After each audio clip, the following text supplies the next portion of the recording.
বলো। বলছি আপনার নাম কি, বাড়ি?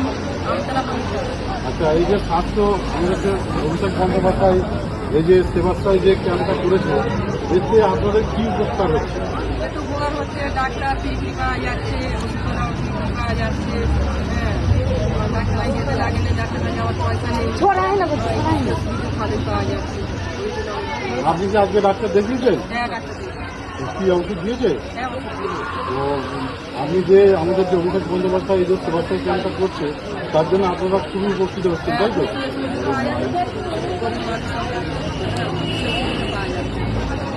আপনারা তারা অভিষেক বন্দ্যোপাধ্যায়কে আশীর্বাদ করবেন তো? তিনি যে কাজগুলো করছেন, ভালো কাজ করছেন তো? ধন্যবাদ আপনাকে। সাজুল্লাহ, যে আমাদের এই যে সেবাশ্রয় ক্যাম্প আজকে নিয়ে 7 দিন, তাই তো? তো মোটামুটি 3টে যে ক্যাম্প আমাদের চলছে, তো এই যে 3টে ক্যাম্পে মোটামুটি আপনি তো সব কটাতেই ঘুরেছে, তো মানুষের এটা সমাগমটা কেমন হচ্ছে? মানুষের সমাগম দিন থেকেই শুরু হয়ে গেছে, কেন আমাদের যে প্রচার ছিল সেই প্রচারে মানুষ সাড়া দিয়েছে। কেননা এরকম ক্যাম্প বা এরকম স্বাস্থ্য শিবির সেবাশ্রয় আর কোথাও তো কোনোদিন হয়নি।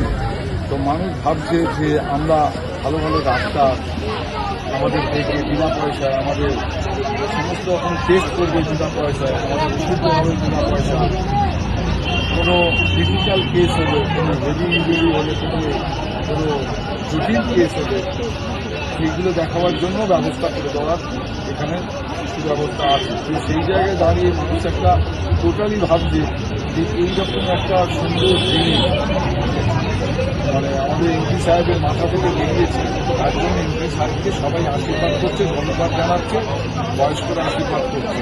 সেখানে প্রচুর সকাল থেকেই আমাদের ক্যাম্প শুরু হয়, সকাল 9টায়, সকাল 9টা থেকেই ক্যাম্পে প্রচুর মানুষ আসে, রেজিস্ট্রেশন করায়, ডাক্তার দেখায় এবং রেফার করেও দেন যদি সেরকম কোনো কেস হয়, সেগুলো আমাদের মডেল ক্যাম্পেও রেফার করা এবং মডেল ক্যাম্পেও যদি দেওয়া হয় তো সেখানেও আমরা অন্যান্য বড় হসপিটালে আমরা রেফারও করে দিচ্ছি। এবং মডেল ক্যাম্পে আমাদের খুব উন্নত মানের মেশিনারি বসানো আছে, উন্নত মানের সমস্ত স্পেশালিস্ট ডাক্তার আছে, অতএব কোথাও কোনো অসুবিধা হওয়ার কথা নয়।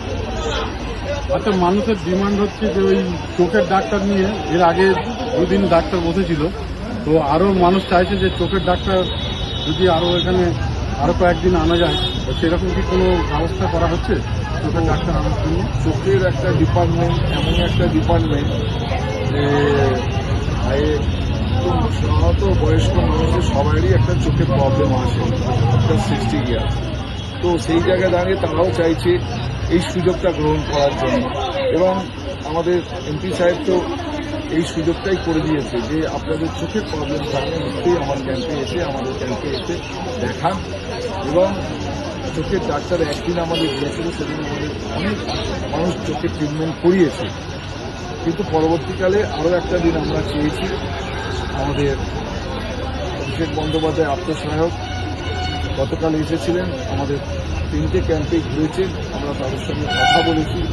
আমি বলেছি যে দাদা, চোখের একটা ডক্টর আর একটা দিন অন্তত ব্যবস্থা করে দিতে হবে। বলেছেন যে নিশ্চয়ই ব্যবস্থা হবে, হয়তো কালকে আমাদের চোখের একটা ডাক্তারও আসবে, তার জন্য আমরা ব্যবস্থাও করছি।